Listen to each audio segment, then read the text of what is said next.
araw na to, nag-aano pala ako, nagbubunot ako ng damo.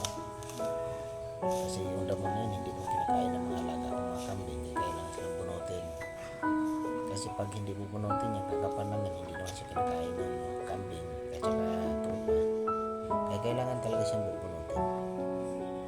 Yan, kaso lang ako lang mag-isa, wala akong akuhang kasama. Kaya tiis-tiis mo na.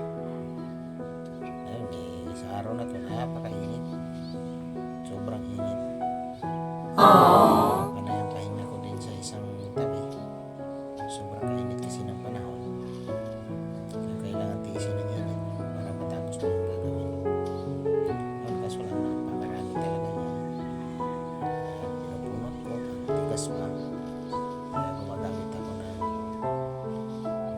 asarol pagka matigas. Kapag malambot, kinakamay ko lang pagpunot. Pero pag matigas, ginagamitan ko siya ng asarol. Yan, sobra talaga kainit. Kaya nagkuhan ako ng sombrero. Pinapaybay ko na sakit. Kaya sobra talaga kainit ng panahon.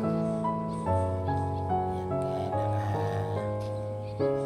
talaga magpapainit yan sa panahon ngayon na sobra kainit. Iba yung klaseng init niya. Parang hindi ka nakakahinga. Yan guys, sa dami ng ating gagawin. Ayan, sa isang tumpok na yan, sa sobrang kapal talaga yan. Ayan, inasarap ko lang ng inasarap. Kasi ang daming puno ng haguno, hindi kayo punutin. Sobrang tigas. Yan, kailangan siyang asarulin pa. Kaso lang medyo naramdaman ko na init. Ayan, parang napapagod na rin ako.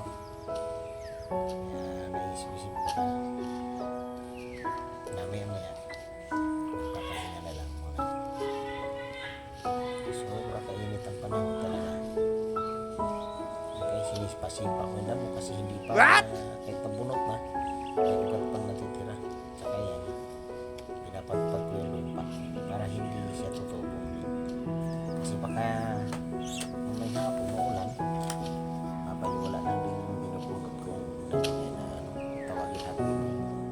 Yan ang mabilis kasi tumubot ko sa lugar na hindi naman siya kinakain.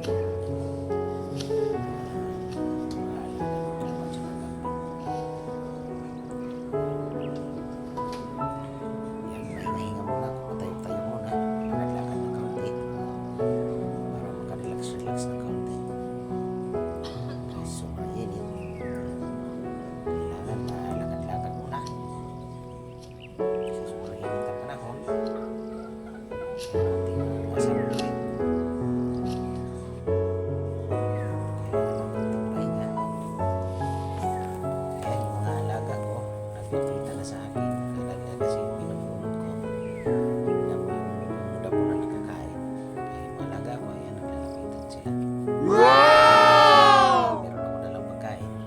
Pahinga muna. Grabe ang init. Oh my God. Kasi mga damo na yan is yung init. Kasi hindi kinakain ng mga alaga ko. Pahinga muna. Actually, mga alaga ko naglalapitan sa akin. Kanila, may dala akong damo. Pero mga busog naman yan. Mga mababait tayo yung alaga ko. Salamat. Kasi Wow.